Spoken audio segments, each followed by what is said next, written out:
Students, हम पढ़ रहे थे दिल्ली सल्तनत। और दिल्ली सल्तनत में हमारा पहला वंश चल रहा था जिसका नाम था गुलाम वंश। और इस गुलाम वंश में हमने कुतुबुद्दीन ऐबक के बारे में पढ़ लिया था। इसके बाद इल्तुतमिश, रजिया सुल्तान और थोड़े थोड़े समय के लिए जो शासक हुए थे उनके बारे में पढ़ लिया था। अब नेक्स्ट जो स्ट्रॉन्ग रूलर था स्लेव डायनेस्टी का, वह कौन था? बलबन, जिसका रूलिंग टाइम था 1265 टू 1296। तो देखिए इसके बारे में। उलूग खां, इसका ओरिजिन नाम क्या था? उलूग खां था इल्तुतमिश के चहलगानी चालीसा नामक तुर्की दासों के प्रसिद्ध दल से संबंधित था। तो बलबन जो था वह बलबन क्या था?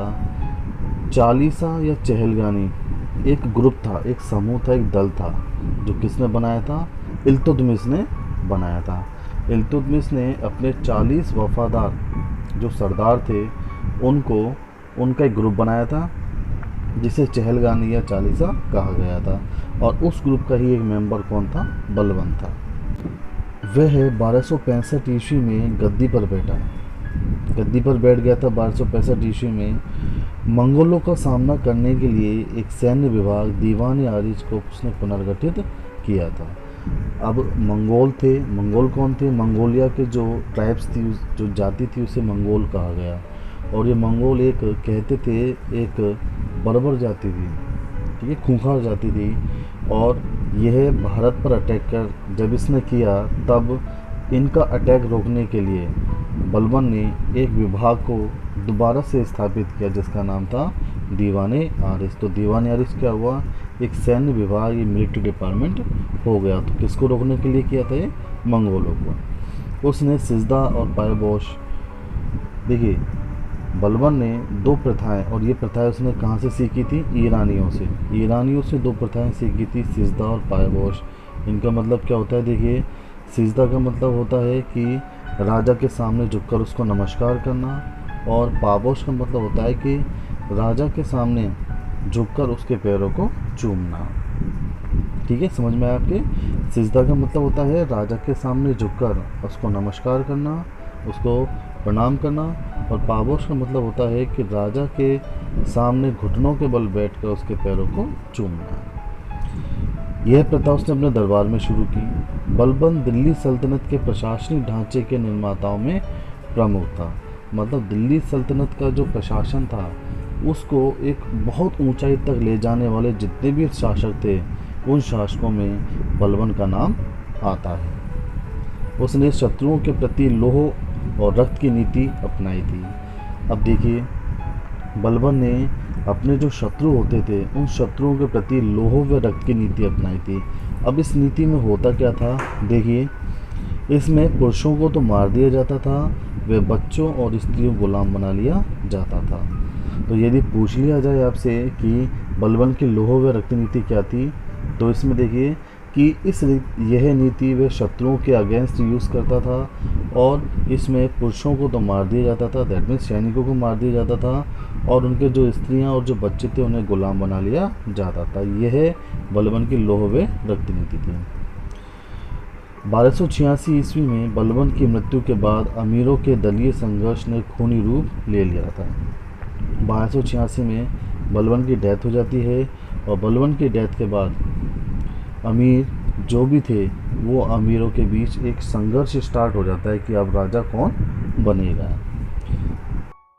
क्यूमर्स का वध कर 1290 ईस्वी में जलालुद्दीन खिलजी ने इसम को सुल्तान घोषित कर दिया। तो ये क्यूमर्स कौन था? तो देखिए, बलबन की मृत्यु के बाद उसने अपना एक पोता था जिसका नाम था कैकुबाद, उसको अपना उत्तराधिकारी नियुक्त किया। लेकिन कुछ समय के बाद ही उसको क्या हो गया? पैरालिसिस, लकवा हो गया था। और जब उसको लकवा हो गया तो तुर्क जो अमीर थे, जो वहाँ के नोबल्स थे, अमीर लोग थे, उन्होंने क्या किया कि कैकुबाद का जो बहुत छोटा पुत्र था, 7-8 साल का बेटा था उसका, जिसका नाम था शमशुद्दीन क्यूमर्स, उसको गद्दी पर बिठा दिया। और उसको गद्दी पर बिठाया और उसका सेनापति किसको बना दिया था? उसका सेनापति था जलालुद्दीन फिरोज शाह खिलजी था। तो फिरोज शाह खिलजी ने एक दिन क्या किया कि क्यूमर्स को उसकी हत्या करवा दी, उसको नदी में फेंकवा दिया और गुलाम वंश को समाप्त करके उसने खिलजी वंश को स्टार्ट कर दिया था। और खिलजी वंश हम कब पढ़ेंगे, इसके बाद जो वंश आएगा इसमें हम खिलजी वंश पढ़ेंगे। बलबन का राजत्व सिद्धांत प्रसिद्ध रहा है। अब बलबन का राजत्व सिद्धांत क्या था? बलबन की एक तो नीति क्या हो गई, लोहरक्त नीति हो गई, और एक उसका सिद्धांत था राजत्व का सिद्धांत। तो ये राजत्व का सिद्धांत क्या था? तो देखिए, इस सिद्धांत में बलबन की मान्यता थी कि राजा पृथ्वी पर ईश्वर का प्रतिनिधि है। बलबन क्या कहता था कि मैं राजा हूँ और मुझे यहाँ पर किसने भेजा है? ईश्वर ने यहाँ पर शासन करने के लिए भेजा है। मैं उसका क्या हूँ? मैं उसका रिप्रेजेंटेटिव हूँ, मैं उसका प्रतिनिधि हूँ। राजा साधारण जनता से अलग व्यक्तित्व है, वह ईश्वर द्वारा प्रदत्त गुणों से युक्त है। और राजा जो है वह राजा जो सामान्य जनता है, सामान्य जनता से बिल्कुल अलग व्यक्ति है, क्योंकि उसे किसने भेजा है? ईश्वर ने भेजा है।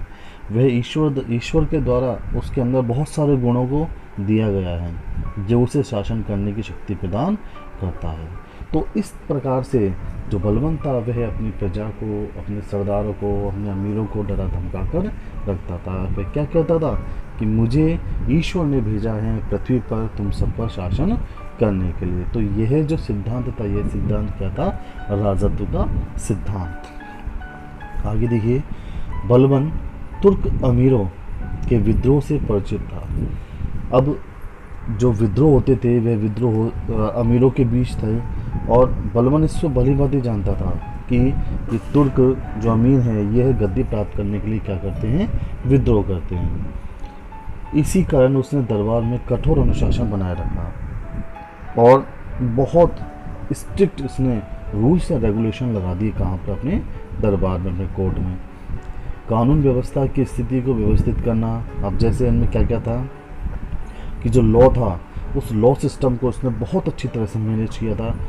चोरों डाकुओं का दमन किया, चोरी नहीं होती थी, ठीक है, डाकुओं का इसने दमन कर दिया। राजपूत जमींदारों के शासन विरोधी विद्रोह को चलना उसके प्रमुख कार्य थे। राजपूत जो जमींदार थे वो क्या करते थे? शासन विरोधी विद्रोह करते थे, मतलब उसके शासन के अगेंस्ट क्या करते थे? वो विद्रोह करते थे। तो उन विद्रोहों को चलने का काम भी किसने किया था? इस बलबन ने किया था।